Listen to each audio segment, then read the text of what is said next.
Elisa Alanís, buenas tardes. Hola Julio, buenas tardes, feliz lunes. Feliz lunes, Elisa, qué bueno, qué gusto de verte, sonriente, entusiasta como siempre. Bueno, Carolina Rocha, buenas tardes. Hola Julio, ¿cómo estás? Hola Elisa. Oye, qué guapetona Elisa. Vamos a acabar bien el año. Carolina, mucho rato sin verte, hacía mucho tiempo que no nos veíamos desde el lunes. Ah, no, el viernes Fue una tuvimos barbaridad. el viernes de Desde el cubilete. viernes aquel en el que te mostré quién es la reina del cubilete. Eso, sí, sí, sí, sí, vaya que sí. Elisa Alanís, Elisa, 2 años del presidente López Obrador, obviamente claroscuros, obviamente avances y logros, obviamente estancamientos y pregunto si también retrocesos o fracasos. ¿Cómo vas viendo lo que ha sucedido en estos primeros 2 años? ¿Qué te llama más la atención, Elisa? Mira Julio, pues como lo mencionaste, de todo, ¿no? Ahí el tema es ir viendo qué está pesando más. Y como decía mi abuelito, o empeodo o me jodo. Así Así decía. andamos, ¿eh? Ajá. Así andamos, Julio, porque está la situación complicada, no, nada sencilla, la verdad, y podemos hablar así, de contrastes, de logros, de descalabros, de preocupaciones. ¿Con qué quieres que empiece? ¿Qué te ¿Qué ha te parecería impactado ahí lo más en más estos dos prudente? años? Así, ¿qué es lo que más te ha impactado? ¿Su hiperactivismo, las mañaneras, su discurso? ¿Qué es lo que tú, así, en estas pláticas entre nosotros? Sí, mira, obviamente como periodista, pues uno está siempre viendo las cosas periodísticamente más importantes y que no necesariamente son las mejores para los gobiernos, ¿no? Como Ajá, periodistas uno tiene que estar siempre pendiente de los desaciertos, por supuesto, sobre todo porque los aciertos pues tendrían que venir incluidos en una responsabilidad de cualquier servidor público, ¿no? Los claro, para aciertos eso están están. ahí, para eso están, para que Ujú. actúen como debe ser. Entonces, creo que lo que más me ha impresionado, o lo que me empezó a comer, mi primera impresión no grata del gobierno se dio a muy temprana hora, Julio, con aquella conferencia de prensa en donde el presidente habló de que no había de otra más que atraer y hacerse y asirse de las Fuerzas Armadas para la seguridad pública del país. Creo que para mí fue la primera sorpresa y el primer momento de gran impacto de decir, pero ¿cómo? De verdad, no había de otra. Claro, y con esta popularidad que llegó, con esta fuerza, uno dice, pues bueno, no hay otro camino, pero la experiencia nos ha dicho que no es así. Pero además el contacto de las propias Fuerzas Armadas en toda esta lucha emprendida y desatada por Felipe Calderón, pues ha sido también un motivo de que permee dentro de las propias Fuerzas Armadas el crimen organizado. De verdad no hemos aprendido de lo que ha sucedido, de las grandes tragedias que han sido denunciadas ante organismos nacionales e internacionales de violación de derechos humanos por parte de Fuerzas Armadas. Es decir, todo esto venía a mi mente mientras escuchaba al presidente decir que no había de otra, que la policía estaba totalmente penetrada, corrupta, en fin. Eh, y el cuestionamiento que yo me hacía es, ¿y las Fuerzas Armadas no se tendría que hacer una depuración de ambos grupos y por supuesto apostarles siempre a la profesionalización, que eso ha sido siempre la apuesta no solo ciudadana, sino además constitucional de las fuerzas civiles? Ujú. Creo que fue mi primer gran impacto, Julio. Bueno, que si no me equivoco debe haber sido después de aquella plática como presidente electo con el entonces secretario de la Defensa Nacional, Salvador Cienfuegos. Así es. Sí, Y mira lo que es la historia a dos sí, años, ¿no? Por eso es sí, tan impactante lo que ha pasado y lo que sucedió ahora recientemente con Salvador sí. Cienfuegos, porque claro que está ahí todas las dudas y preguntas que surgen al respecto.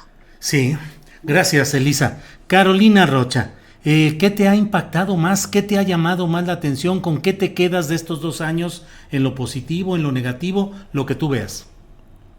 Pues mira, voy a tratar de ser primero fría y analítica, ¿no? Porque cualquier valoración que uno hace tiene que ver con las expectativas que tenías o con las expectativas que se tenían, que yo creo que es muy importante decirlo.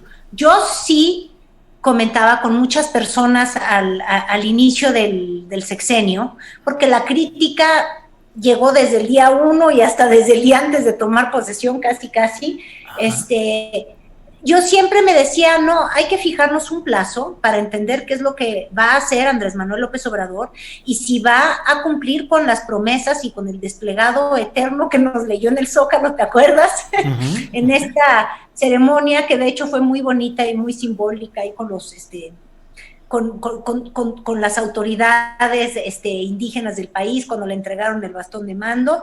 Y entonces él leyó no un decálogo, sino que un cientólogo de muchas acciones que él iba a cumplir.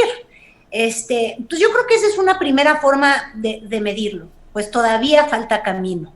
Vamos, o él va a la tercera parte de su sexenio, si es que no hay revocación de mandato, ¿verdad? Porque es algo que para él ha sido muy importante. Él la quería originalmente a los 3 años de gobierno. Parece que no va a ser posible, pero bueno, esa es una primera forma de pensar. Ha cumplido con todo lo que se esperaba. Yo creo que el presidente López Obrador no ha logrado ni siquiera lo que él quería hacer en los primeros 2 años. Cuando a él le entrevistaban antes de llegar a la presidencia, decía que él llegaba con mucha prisa, porque este país tenía muchas necesidades, porque habían muchísimas cosas que cambiar, y que él iba a trabajar al doble. Entonces, de entrada, ¿trabaja al doble? Yo creo que sí. Se despierta a las 5 de la mañana, están las mañaneras, no lo detuvo ni el coronavirus, aunque él era de este grupo vulnerable que había que guardarse, dijo no, yo no freno, ha hecho sus giras, ha hecho sus visitas. Ahora, trabajar mucho te hace muy eficiente, ahí hay que ver los indicadores. López Obrador hoy mismo en la mañana reconoció que lo que más le ha pesado es la pandemia, por la pérdida humana, y yo también estoy segura que la pérdida en el tiempo que él mismo sabía que era limitado, Julio. Cualquier evaluación de estos 2 años está completamente desequilibrada o sacudida por el coronavirus, porque echó no solamente a México años luz atrás, sino a todas las economías del mundo. Entonces, le cambiaron completamente las condiciones del juego. El juego que él estaba jugando, agarró el coronavirus, el tablero, y ¡pum!, se lo volteó. ¿A qué me refiero sobre todo? En temas económicos, por ejemplo.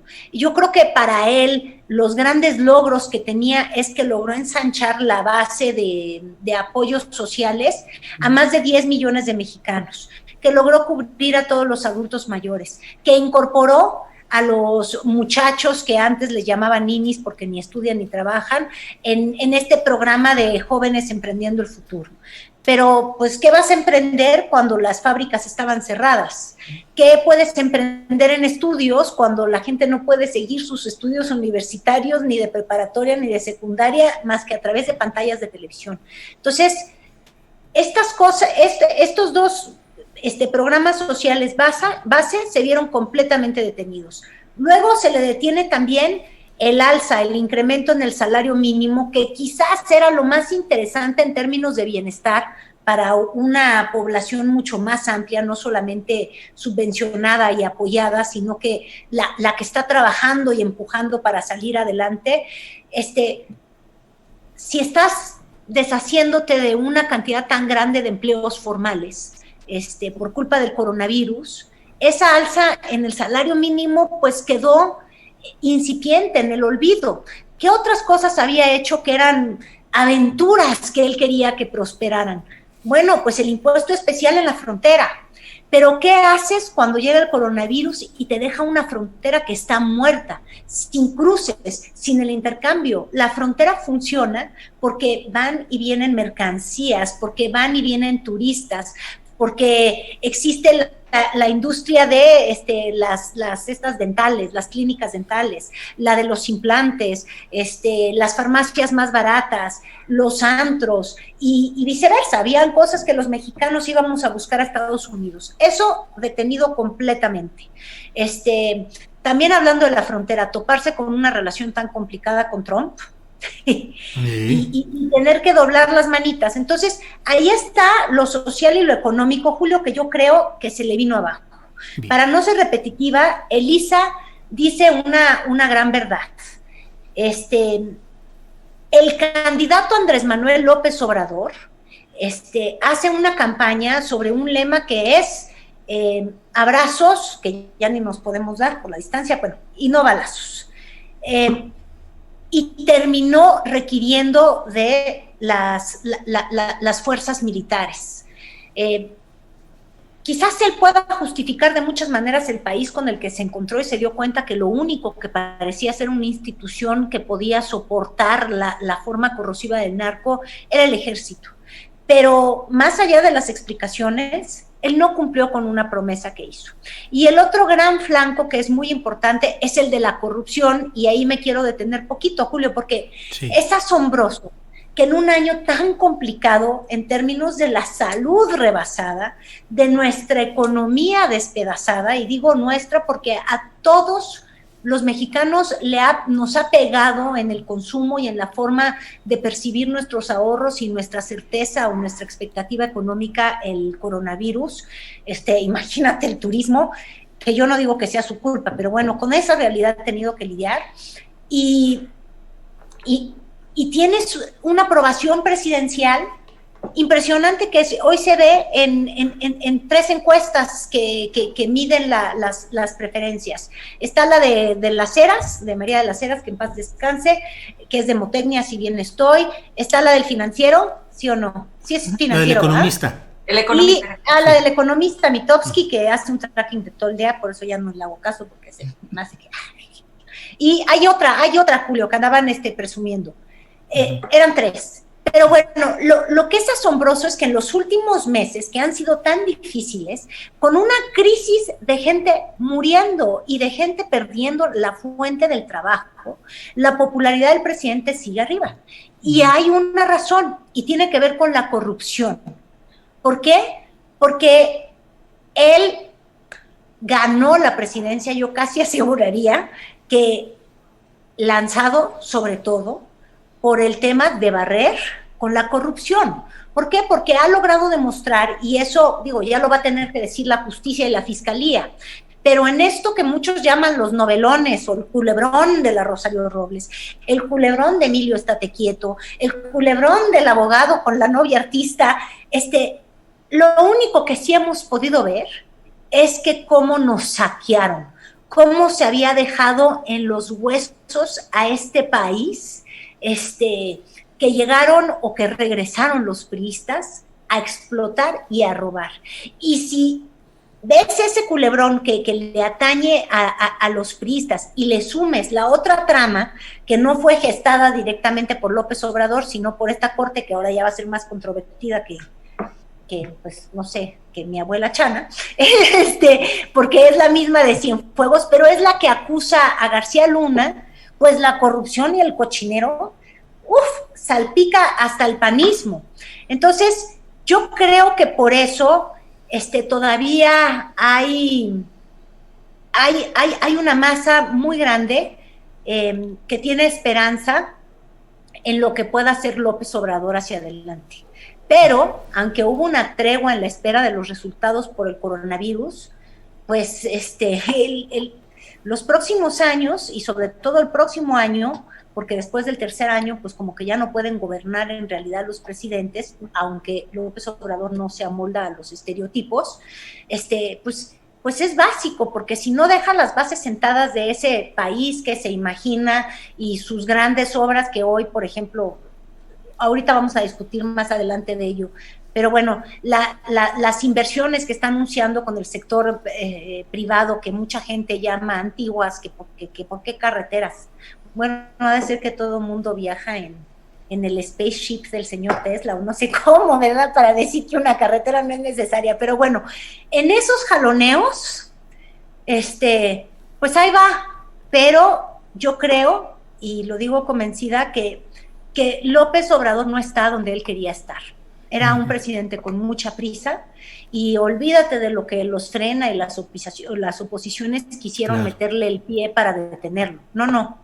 Lo que el coronavirus le ha hecho al país es como haberle tirado el tablero cuando empezaba su juego. Gracias, Carolina. Elisa Alanís, dentro del contexto de los puntos a demoler o a retirar del poder, el presidente López Obrador como candidato pues colocó a la mafia del poder, a empresarios, a ciertos medios de comunicación y a cierta clase política. ¿Crees que realmente han sido impactados en estos 2 años o que a fin de cuentas solo han sido tocados pero no de manera sustancial? Es decir, ¿los adversarios sustanciales de López Obrador siguen vivitos y coleando? Julio, es que nada más han cambiado. Los que se han venido conmigo ya no son mafia, los que ahora me critican ya son la nueva mafia.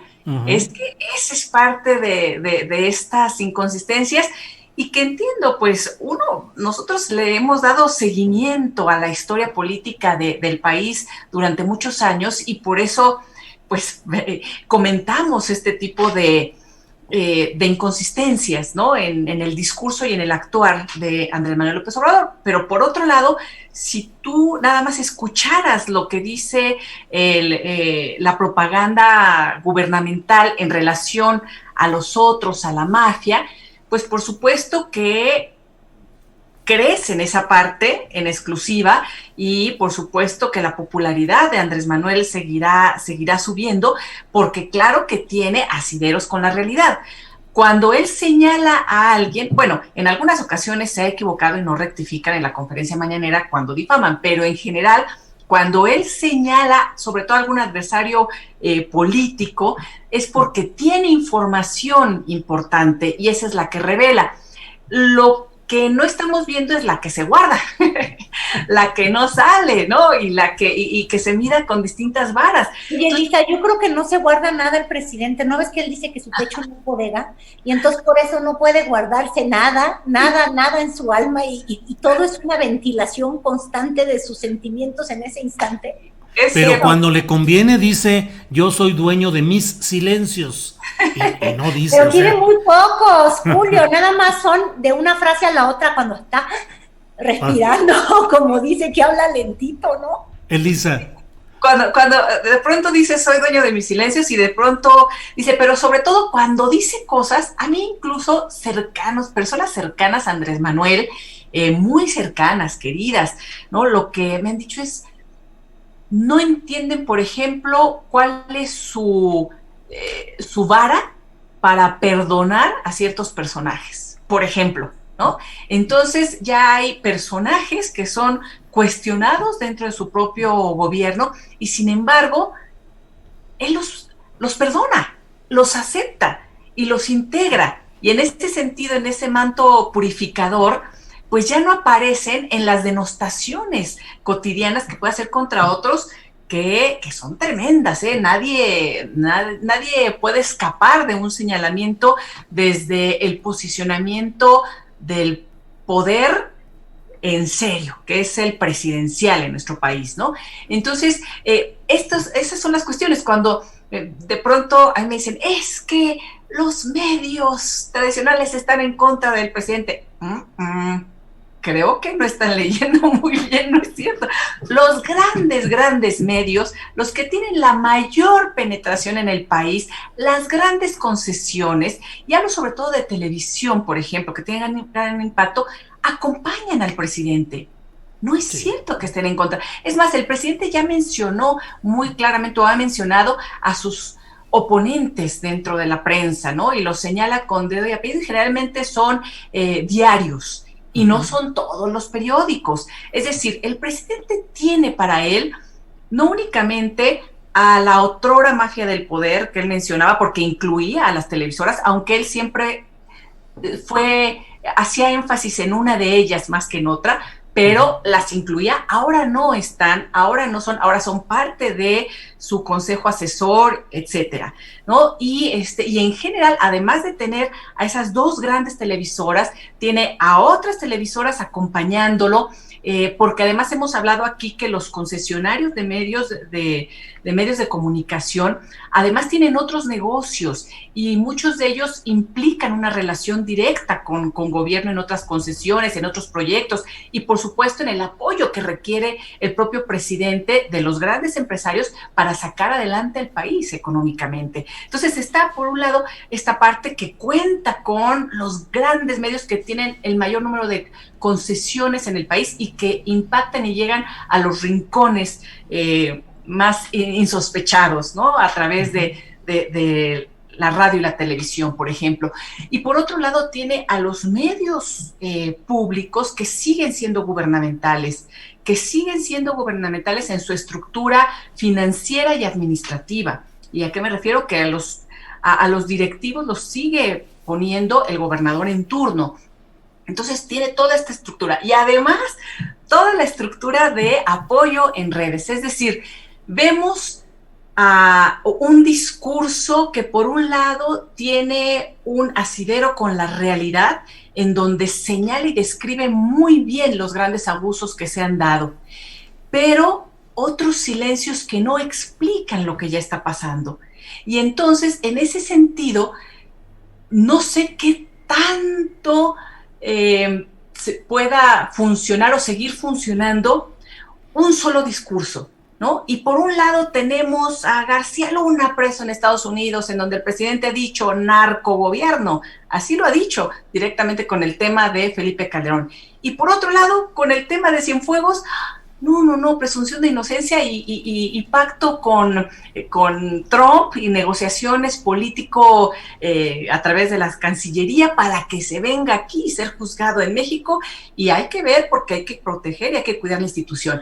Es decir, estos contrastes son los que pues posiblemente no se vean, Julio, porque realmente el poder presidencial en nuestro país ha sido desde siempre un poder rector de todos los demás, y creo que ahora sigue acumulando este poder, se sigue concentrando. Entonces va a ser muy difícil que deje de tener esa popularidad que sus espacios le permiten. Sin embargo, siento que habrá también cada vez más personas lastimadas o víctimas de muchas de las circunstancias que aún se siguen permitiendo, o de las acciones que se están dando. Hemos visto, por ejemplo, cómo pagan justos por pecadores, en términos que le gusta utilizar al propio presidente, ¿no? En referencias. Cómo de pronto muchos cineastas jóvenes de izquierda que apostaron por el gobierno, de pronto se vieron vapuleados diciendo que apoyaban a los corruptos de los fideicomisos, ¿no? Y se quedan sin el apoyo. ¿Cuántos investigadores, cuántos jóvenes estudiantes que con todo el esfuerzo y la han logrado estudiar en medios, en instituciones privadas, y de pronto les zorrajan que son corruptos y que que estudiar en estas instituciones privadas es parte de toda esa dinámica que ya no debe ser, cuando de verdad muchos hemos logrado nuestros estudios no por nuestras posibilidades económicas, sino por las posibilidades que los propios gobiernos y las instituciones privadas han realizado para becar a muchos que de otra manera no hubiéramos podido estudiar. En fin, yo creo que sí hay aquí muchos matices que tendrán que ir saliendo y se tendrán que ir discutiendo poco a poco, y espero que se pueda hacer, porque también hay un entorno cada vez más violento en contra de las expresiones y de las opiniones de un lado y del otro. Entonces también ese es un tema que vamos a tener que analizar, porque vamos a tener que superar esta dinámica propagandística y desde los distintos poderes, de aquellos que tienen la posibilidad de contratar a troles, a bots, o que tienen a empleados o subalternos encargados de denostar y descalificar la opinión del otro. Y hablo de ambos lados. Entonces también va a ser un proceso muy difícil para quienes además pues estamos en contacto directo con queridísimas audiencias, o la gente que quiere compartir con periodistas o desde distintos espacios las opiniones y diversos puntos de vista. Ojalá no se cierre y no sea una amenaza a la libertad de expresión y a la comunicación que, por ejemplo, tú has tenido con todo tu auditorio, Julio, que me parece valiosísima, y los espacios que se han abierto como este. Bien, muchas gracias, Elisa. Gracias por esta reflexión tan amplia y tan profunda y tan necesaria, además. Carolina Rocha, si quieres, sobre el tema que acaba de hablar Elisa, y si no, yo te preguntaría si crees que el presidente López Obrador es el presidente más fuerte que has visto desde que analizas o has estado viendo la evolución de los presidentes de la República, y si realmente su fuerza es tanta como se ve, si así fuera tu opinión, o si a la hora de la hora poderes fácticos siguen frenando de manera fuerte esa evolución del proyecto de López Obrador. Lo que tú desees, y adelante, Carolina. Ay, Dios mío. Mira, Julio, el presidente López Obrador sí es el presidente que llega con las máximas esperanzas y anhelos de muchos millones de mexicanos, y te diría junto con Fox, que lo hizo en el 2000. ¿Por qué? Porque ambos son el cúmulo de esfuerzos, de esperanzas, de terminar con estructuras que parecían imposibles de vencer. Fox muy rápido se mostró como una terrible decepción, y ahora la pregunta es si López Obrador logra no caer en esa cosa. ¿No te acuerdas cómo decían de Vicente Fox que desperdició el bono demográfico? Ajá. A saber qué fregado significaba eso del bono demográfico, pero como democrático, el bono democrático. Sí, les encanta inventarse unas frases así, suenan bien pomposas, bien sangronas, bien que queman mucho al sol, pero luego no sé bien qué significan. Lo que significa es que la gente está dispuesta a tolerarte ciertos defectos y ciertas no acciones, dado que creen que tú vas a lograr algo mucho más amplio. En ese sentido, yo creo que Andrés Manuel López Obrador todavía tiene en la mano la esperanza de muchísimas personas de nuestro país, sobre todo los más vulnerables. Ahora, tú me preguntabas si es el más fuerte. Bueno, no sé si sea una cuestión de fuerza. El asunto es si su voluntad, que esa creo que ha mostrado que es de acero, de hierro, terca, necia, dice él, es decir, una vez que él toma una ruta, nadie lo mueve del carril. Entonces, la pregunta es si su voluntad, que esa nadie la mueve, nos va a llevar al derrotero que anhelaban y que anhelan, porque yo creo que ahí hasta los que no votaron por él, quiero pensar, si les importa México, va a llegar a ese puerto. Uh-huh. Y yo creo que ese es el grandísimo problema. Hay un López Obrador que está en todas partes, uh-huh. Está en todas las mañaneras. Yo creo que ese es el gran cambio de estilo, ¿no? De Andrés Manuel López Obrador, lo que él llamaba diálogo circular, que yo creo que en un principio a muchas personas de los medios, me acuerdo hasta discutiéndolo contigo, Julio, con Elisa, cuando estaba Marcela con nosotros, parecía un ejercicio muy fresco. De pronto veíamos que habían ahí unas cosas raritas que se llamaban moléculas y se llamaban Bejaranitos 2 y no sé qué tanto, que como que parecía que hacían ruido, pero ¿qué importaba? Porque lo que había era una forma de estar viendo el gobierno en tiempo real. Pero el problema de la mañanera es que se ha convertido en un cúmulo, una vorágine de palabras y palabras que no necesariamente son hechos. Y cuando hay hechos, esas palabras no solamente se devoran a opositores, como decía Elisa, se devoran a personas en particular, se devoran o arrollan alguna institución siguiendo el ánimo que tiene ese día el presidente, sino que se devoran sus proyectos propios. Y eso es una desdicha. Hoy les voy a leer este tuit que me pareció, ay Dios mío, ¿dónde está? Súper interesante, ¿no? Y lo leo. Decía, de Daniel Sangiado, el Reforma, el Universal, el outsourcing, García Luna, las camionetas de Alfaro. Ven que todo eso fue de hoy, ¿no?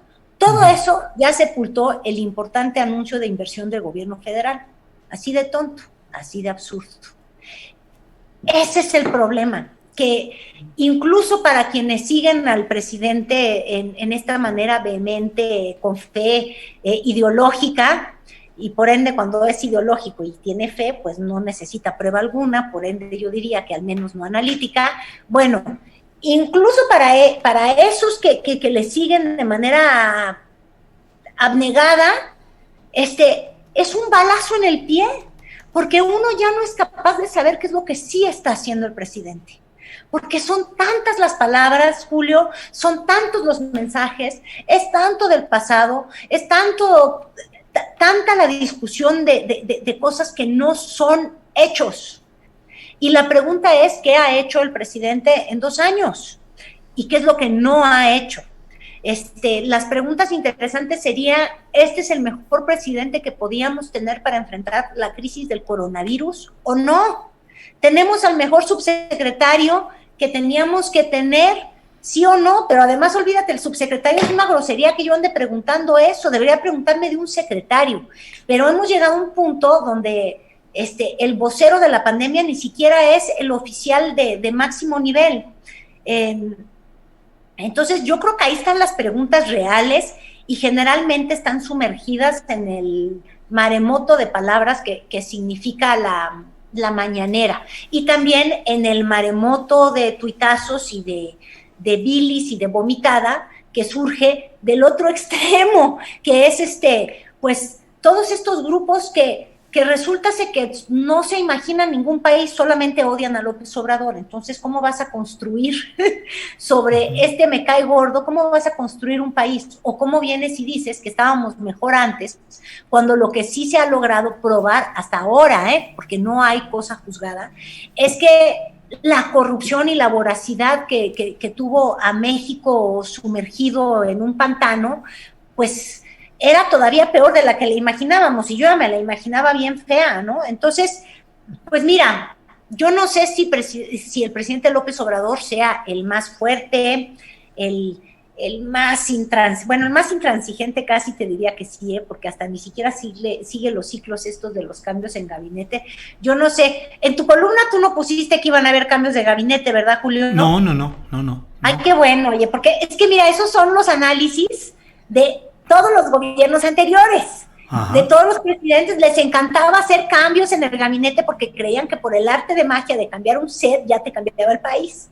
Y entonces, así como por el arte de magia de tener un presidente con mucha voluntad no te puede cambiar un país porque tienes que mover muchas cosas, pues los cambios de gabinete también pueden venir valiendo 3 cosas, y yo creo que López Obrador tiene el atributo de la vehemencia y no va a actuar como los demás, es decir, no pienso que vaya a haber cambios de gabinete, y lo que sí veo, si no el presidente más fuerte que hemos tenido en la historia, lo que sí es que es draconiano, es un presidente que está convencido en lo que tiene que hacer, y su convicción es que para cambiar y transformar México se requiere completamente darle una voltoreta a la forma en la que funcionaban las cosas. Es decir, si había complicidades para la compra de medicinas, a la fregada. Si habían fideicomisos que eran corruptos, bueno, ni los revises, a la fregada.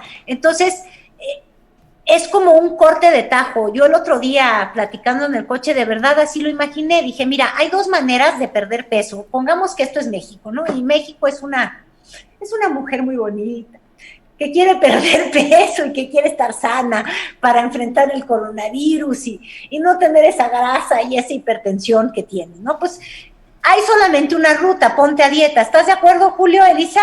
¿Sí o no? Sí, Ahora, pues. uno puede ir a varios tipos de médicos. Ajá. Los priistas eran los que te vendían las pildoritas de la yucubana y la no sé qué, que eran pura pinche farsa, es decir, no enflacaste porque resulta que nadie enflaca por la píldora imaginaria. Ajá. Los panistas, orándole al Señor y esperando que Fox lo hiciera nada más porque sí, pues tampoco de esperanza y con oraciones no se iba a lograr. Ahora, el estilo de López Obrador no es como el de un nutriólogo que te dice, bueno, vamos a enflacar, si tienes que tragar menos, si tiene que haber un sacrificio, o sea, el sacrificio es necesario. Pero una cosa es el sacrificio y otra cosa es que te voy a amarrar los dientes. ¿Nunca han visto esas terapias horribles de shock? Sí, Que sí, les ponen unos brackets, sí, les sí. amarran los dientes Sí. y solo pueden tomar líquidos y popote. Sí. Es un sufrimiento atroz y quizás luego llegues a flaco. Ajá. Pero si antes no te cortaste las venas, porque el sufrimiento, porque no es humano, porque el cuerpo no lo aguanta y por 20,000 razones. Yo creo que hasta ahorita el estilo del presidente es así, nos amarró los dientes. ¿Por qué? Porque estaba hasta el gorro de los corruptos, pero se ha llevado a corruptos y no corruptos, o sea, justos y pecadores en el mismo pum, y entonces ya decidió que no puedes comer ni pollito hervido, solo agua. Entonces, está jalando la cuerda y a ver en qué resulta aquello. Bueno, gracias Carolina con estas, Elisa, con estas recetas dietistas, brackets y todo esto. Y sin embargo, Elisa, parecería que el ánimo de los votantes para 2021 está muy encaminado a seguir optando por lo que ofrece López Obrador, ahora en los estados sobre todo. Leo, hace unos minutos fue publicada una fotografía del gobernador priista de Sinaloa, Quirino Ordaz, recibiendo a Gerardo Vargas Landeros, que es el más encaminado a ser el candidato de Morena a gobernador allá en Sinaloa. Suena así como, dice el gobernador de Sinaloa, que él va a recibir a todos los actores políticos que sea necesario, pero ha comenzado con Morena, como si hubiera, y yo te diré que yo he visto algunos signos de ese entendimiento de Quirino Ordaz, de acomodarse a la 4T o sobrellevar las cosas, en fin. Viene el momento de las elecciones el año que entra, Elisa, y yo creo que López Obrador va a seguir teniendo fuerza, presencia e impacto a pesar de todos los pesares que le puedan endilgar sus adversarios, sean reales o sean falsos. El impacto electoral del año que entra creo que seguirá estando asociado a la figura de López Obrador. Sí, sí, Julio, y además por varias cosas. Uno, tienes toda la razón, el tema de Sinaloa, hemos visto al presidente, ha pasado ahí bastante tiempecito de sus giras, ¿no? Sí, ha estado muy presente ahí en Sinaloa, incluso Oaxaca, atención. Bueno, Oaxaca es así como su consen, ¿no? Sí. Más que el eje Tabasco-Chiapas, que es el de poder, ¿no? Pero ahí se ha tenido como estas... Es el eje morenista. Sí, pero bueno, obviamente el eje Tabasco... Ya sabes que dicen que Oaxaca es como la Trinidad religiosa, porque ahí gobierna el Padre, el Hijo y el Espíritu Santo en Oaxaca. Así es. Y el Espíritu Santo es el que está acá en Palacio. Adelante, Elisa. Pero bueno, obviamente hay los lazos y vínculos. Mira, hablando de los personajes que me decían los de Morena, de por qué perdona a unos y a otros no, de los impresentables, ¿no? Pero bueno, hablando de estos vínculos oaxaqueños, así de muratianos, ¿no? De un Murat que fue el artífice del pacto por México, así satanizado por el gobierno de Andrés Manuel López Obrador, y resulta que es los consens de Andrés Manuel López Obrador, ¿no? Murat, Oaxaca, sin duda. Y por supuesto el eje Tabasco-Chiapas con mucho poder, aunque también pues hemos visto la tensión del gobernador de Tabasco con decisiones del gobierno federal, ¿no? Se acuerdan este roce, por ejemplo, con López-Gatell, Con luego Bartlett. con Bartlett, ¿no? O sea, ahí interesante cómo el gobernador se ha intentado resistir un poco a ciertos personajes también que le parecen no han actuado de la mejor manera en el gobierno federal. Pero bueno, y por otro lado está el tema de Sinaloa. Sí, este gusto por estar presente siempre en Sinaloa, hasta han subido fotos así comiendo, ¿no? Siempre en este ambiente así muy, en fin, y bueno, y estamos viendo que se abren las puertas. A ver, el presidente tiene un poder real y un poder que sabe ejercer, y él todo lo lleva al ámbito político, es un experto en todos estos temas y por supuesto desde ese ámbito político en el tema político electoral. Y yo creo que sí, que con el impulso que ya tiene, con el impulso que llegó hace 2 años, que con todos estos temas que hemos platicado ha disminuido, pero que aún así sigue manteniendo una aprobación pues sorprendente, por supuesto, además de todo este año de pandemia, porque sí, un año fue de gobierno, el otro fue de esta crisis que ya narraba muy bien Caro, ¿no? Y con toda esta fuerza que sigue teniendo y el poder que tiene, la fuerza que tiene también con los propios gobernadores, esto va a estar muy claro.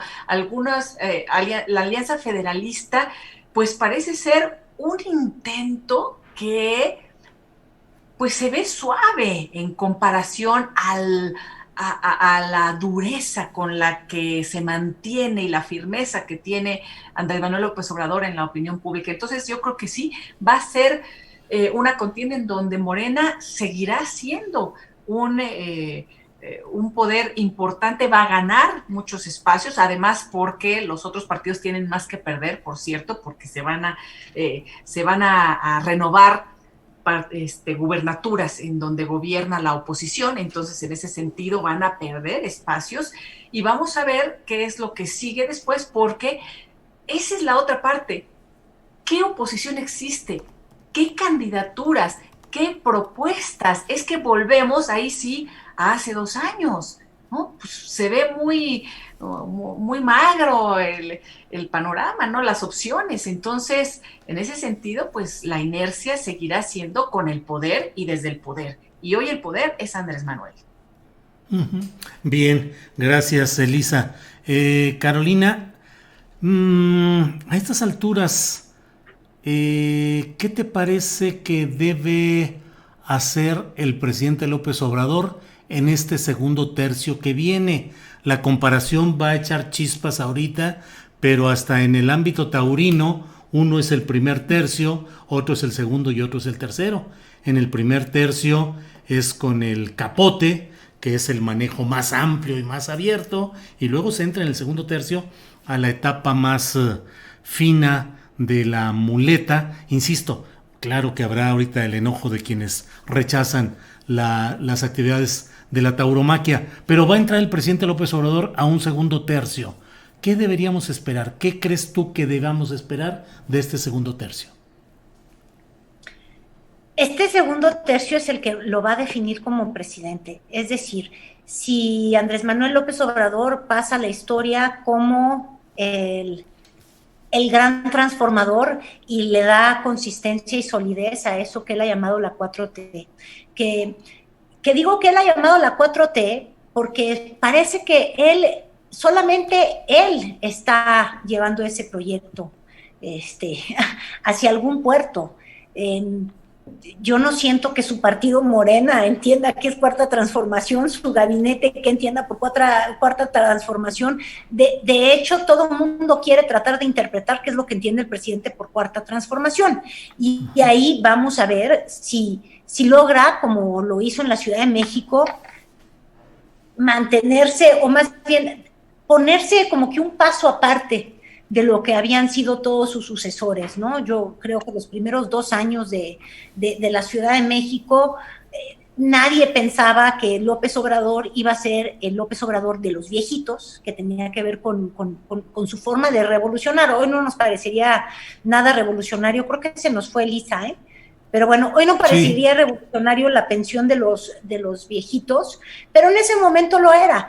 también logró ponerse aparte porque pues se imaginó estos segundos pisos, que era algo modernísimo, aunque ahora ves que le dicen que es retrógrada y que quiere regresar a la era de piedra y de los fósiles y demás cosas, ¿no?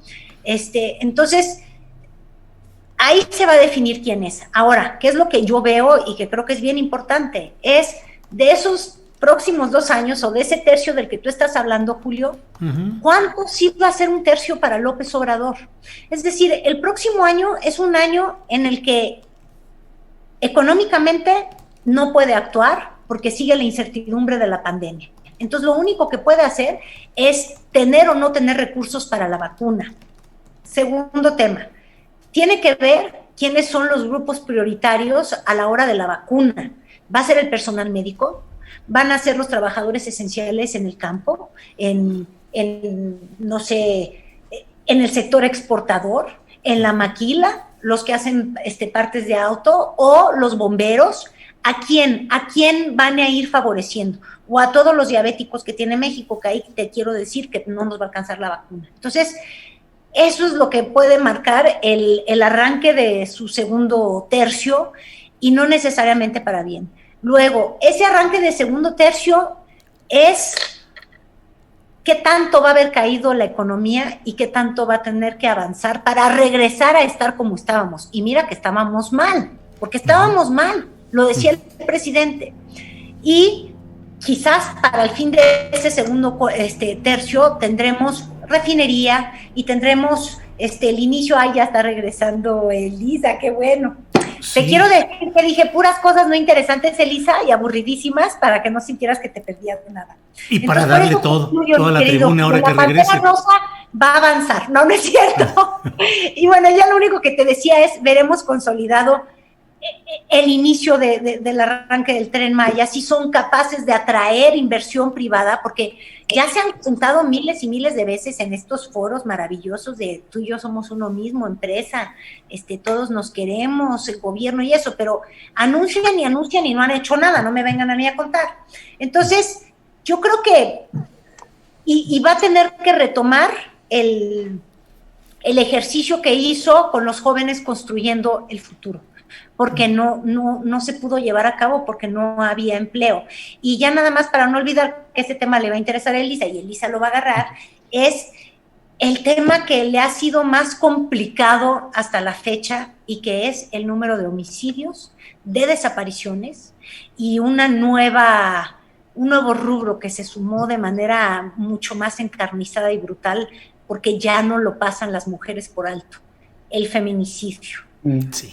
Y si por ahí no hay resultados y sigue sin haber resultado alguno, pues yo creo que será un segundo tercio muy, muy triste.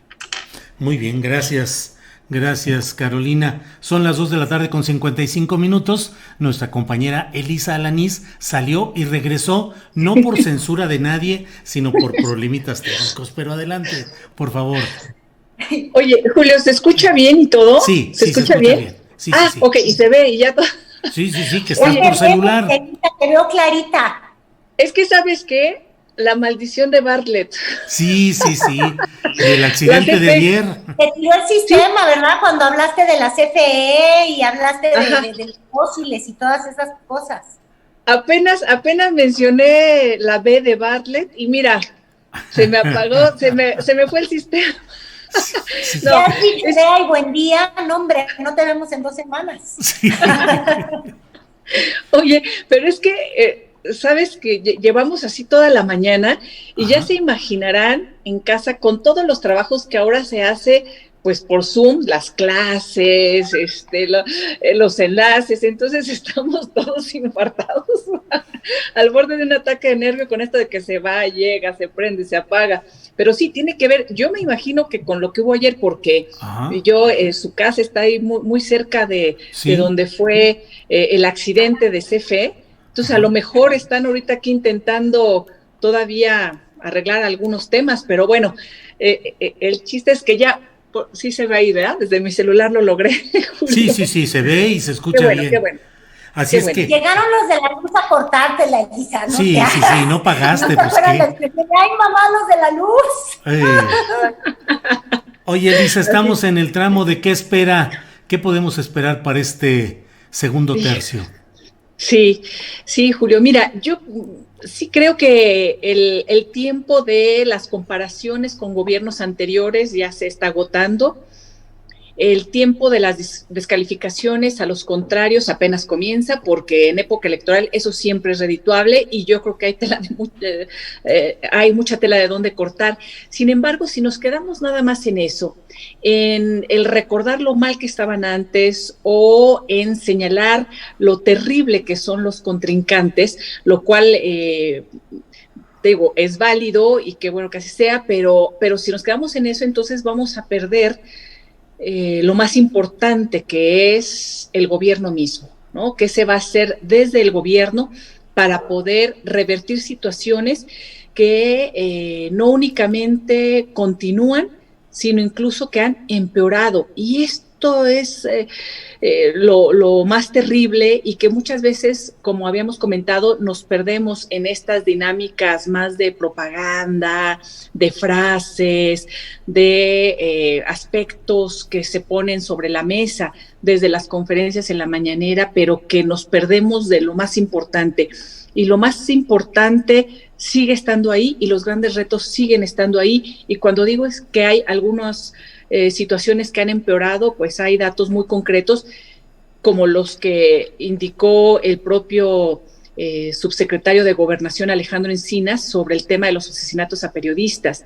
Este ya es el peor año en cuanto a asesinatos a periodistas, Julio, sin mencionar que la impunidad sigue creciendo y los índices de libertad de expresión también se han visto mucho más afectados en estos últimos 2 años. Yo agradezco, por ejemplo, que el subsecretario Alejandro Encinas, a diferencia de otros subsecretarios o de otros subalternos del presidente, él presente los datos tal como son y las cifras, aunque no sean favorables para el gobierno, y creo que esto ya es un primer paso para reconocer que existe esta situación y poder revertirla. Entonces, agradezco que exista por parte de Alejandro Encinas esta postura de hablar de los temas tal cual son, así sean tan dolorosos, pero por otro lado veo que hay una situación que no se está corrigiendo y que en algunos casos se está empeorando. Lo mencionaba Caro, el tema, por ejemplo, de los feminicidios, el tema de los asesinatos a periodistas y, por supuesto, algunas de las tragedias que se han vivido y que han marcado este sexenio, como la de Bavispe, en donde no se puede menospreciar a las víctimas antes que nada, y los discursos en donde se habla de que ya no hay masacres o hay respetos de derechos humanos se están topando con la triste realidad. Entonces creo que es mucho mejor que se reconozcan para poder empezar a actuar en consecuencia. Muy bien, muchas gracias, Elisa. Son las 3 de la tarde, así es que les propongo una última pregunta sin mucha complicación y vamos cerrando nuestra mesa de los lunes, queridas mosqueteras. Así es que, Caro, dime por favor, ¿cuáles 3 palabras crees que mañana van a ser más pronunciadas en el discurso del presidente López Obrador por su segundo informe presidencial? Ay, qué bárbaro eres. Yo te iba a hacer una quiniela de quiénes iban a ganar las elecciones. Me siento más capacitada. Mira, corrupción. ¿De qué va a hablar? Es que va a haber un énfasis en la economía, pero no sé con qué palabra a él le guste ocupar. Recuperar el empleo, el salario, ¿me entiendes? Con estos mensajes en los que él no ha dejado desprotegidos a la población más vulnerable. Palabras que creo que no van a estar, se me hace más fácil, Julio. A ver. Seguridad, no va a estar. En las que sí van a estar va a ser que ha sido el presidente más atacado por la prensa. Esto ya le gustó ser el símbolo del ataque prensusco. Pero bueno, no va a estar eso. No va a estar Biden, ni Trump, ni la política exterior no existen. no va a estar Pío, no, es decir, no va a haber un análisis y una retrospección sobre lo logrado.